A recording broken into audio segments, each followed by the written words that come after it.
من التابعين الأجلاء سيدنا نافع مولى عبد الله بن عمر رضي الله عنه. الإمام نافع تتلمذ على يد سيده سيدنا ابن عمر وأخذ عنه الأحاديث. ومعلومكم أن أبا هريرة حدث عن رسول الله صلى الله عليه وسلم كثيراً، أكثر من 5000 حديث. كذلك من المكثرين لرواية الحديث سيدنا عبد الله ابن عمر.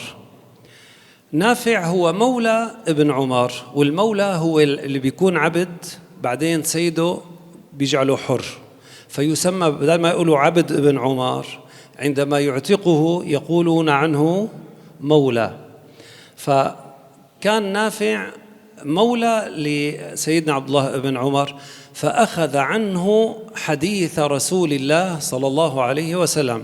هذا بنسميه نحن بالفقه بعلم الحديث تحمل، يأخذ الحديث ثم يؤديه، التحمل والأداء. فنافع روى مئات الأحاديث عن شيخه ابن عمر عن رسول الله صلى الله عليه وسلم. طبعا تعد السلسلة التي يروي فيها نافع من أفضل السلاسل اللي توصل للنبي عليه الصلاة والسلام. لذلك بيقولوا سلسلة الذهب هي الإمام مالك بالموطأ روى عن نافع فهو شيخه بالرواية، مالك عن نافع عن ابن عمر، هذه سلسلة الذهب. أيضا الإمام البخاري ربما أخذ من طريق هذه السلسلة المباركة. الحديث المشهور المعروف هو كان عن طريقه بني الإسلام على 5، هذا من طريق نافع رحمه الله ورضي الله عنه. طبعا له قصص كثيرة مع ابن عمر، كان يروي عن شيخه ابن عمر يعني الصحابي الجليل عبد الله بن عمر أنه كان يقرأ قوله تعالى: ألم يأن للذين آمنوا أن تخشع قلوبهم لذكر الله وما نزل من الحق. يقول: فكان ابن عمر يبكي ويبكي ويبكي ويقول: بلى آن يا رب، بلى آن يا رب. ويروي عنه أيضا حادثة أخرى حصلت مع ابن عمر عندما خرجوا لرحلة بالصيد أو لطلب العلم أو غير ذلك، فوجدوا راعيا معه غنم. قال له ابن عمر: بعنا من هذا اللحم أو هذه الشياه. قال: هذا ليس لي، هذا لسيدي. فقال له ابن عمر مختبرا: طيب بعنيها وقل لسيدك أكلها الذئب.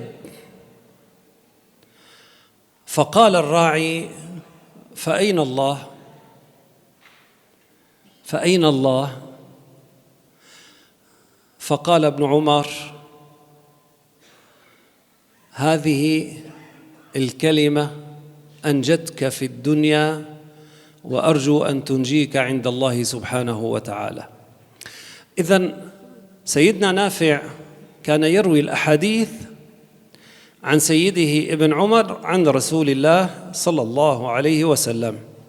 ومعلومكم أهل الحديث اللي بيشتغلوا بالحديث والقرآن، النبي صلى الله عليه وسلم دعا لهم بالنضارة، قال: نضر الله وجه امرئ سمع مقالتي فوعاها ثم أداها كما سمعها. فبتلاقي أهل الحديث وأهل القرآن وجوههم نضرة. ليه؟ لأنه عم يتعاملوا مع حديث رسول الله صلى الله عليه وسلم، فأصابتهم دعوة رسول الله صلى الله عليه وسلم. من هون يا أخواننا واحد بده يكون وجهه نضر، بيقول أنا بدي يكون وجهي نضر، اسمع حديث وأديه للآخرين. لو سمعت الحديث أو قريته برياض الصالحين أو بالبخاري فتؤديه، فينضر الله عز وجل وجهك في الدنيا، وإن شاء الله يبيضه لك في الآخرة، كما قال تعالى: يوم تبيض وجوه وتسود وجوه.